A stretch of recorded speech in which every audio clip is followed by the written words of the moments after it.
Once upon a time, in a quaint little village nestled between rolling hills and lush meadows, there lived a curious young boy named Oliver. Oliver had a mop of unruly brown hair, bright blue eyes that sparkled with wonder, and a smile that could melt even the grumpiest of hearts. Oliver's village was like something out of a storybook. Colorful cottages lined cobbled streets, and the villagers were always quick to lend a hand or share a tale. But what made this village truly special was its legendary wishing tree. The wishing tree stood tall in the heart of the village square, its branches reaching for the sky like 100 outstretched arms. It was said that if you made a wish on the tree with all your heart, it would come true. The villagers often gathered around the tree, their faces lit up with hope as they closed their eyes and whispered their deepest desires. Oliver, however, was different from the other children. He had never made a wish on the tree, not because he didn't have any wishes, but because he had a secret. You see, Oliver was born with a gift, the ability to talk to animals. In the woods surrounding the village, Oliver had a group of animal friends who trusted him completely.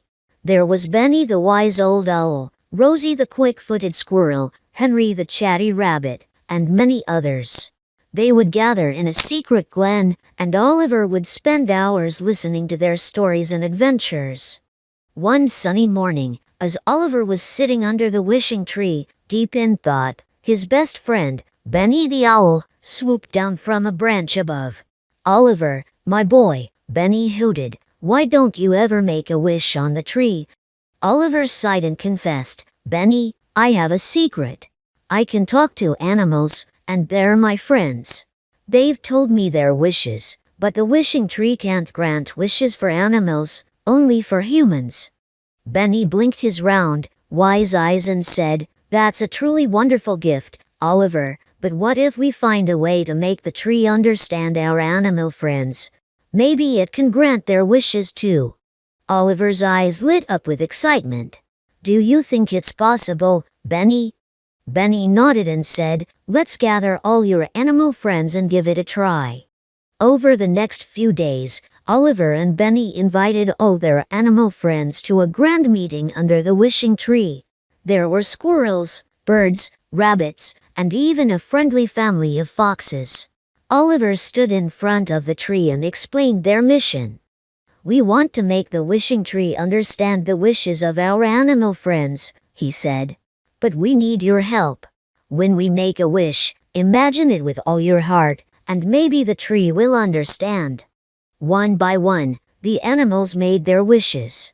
Rosie wished for a never-ending supply of acorns, Henry wished for a field of the juiciest carrots, and the birds wished for a peaceful nesting place. Oliver made a wish too. "I wish for the animals in the woods to always have enough food and a safe home." As the wishes were made, something magical happened. The wishing tree seemed to sway gently, and a soft, tinkling sound filled the air. It was as if the tree was listening and responding to their heartfelt desires. Over the next few weeks, amazing things began to happen. Rosie found her stash of acorns magically replenished, and Henry's carrot patch grew larger and more abundant than ever before. The birds discovered cozy nests, and even the foxes found a comfortable den in the heart of the woods. Oliver was thrilled that the wishing tree had heard their animal friends' wishes, but he knew that they couldn't stop there. He continued to visit the tree, making wishes for the animals and the village, and soon the entire community joined in, making wishes for the well-being of the animals and the beauty of nature. As the years passed, the village flourished, and the forest became a haven for all creatures, great and small. The wishing tree had become a symbol of unity and compassion, reminding everyone that their actions could make a difference, not only in their lives but also in the lives of the animals and the world around them. One day, as Oliver sat under the now ancient wishing tree, he closed his eyes and made a wish for himself. "I wish for a lifetime filled with love, friendship, and the joy of helping others." And just as it had done for so many others, the wishing tree granted Oliver's heartfelt wish. His life was indeed filled with love, friendship, and the happiness of making a difference in the world. From that day on, Oliver continued to talk to animals and share their wishes with the wishing tree, knowing that their voices were heard and their dreams could come true. And the village, well, it remained a place of wonder and magic, all thanks to a curious young boy, a wise old owl, and a tree that knew the true power of wishes from the heart.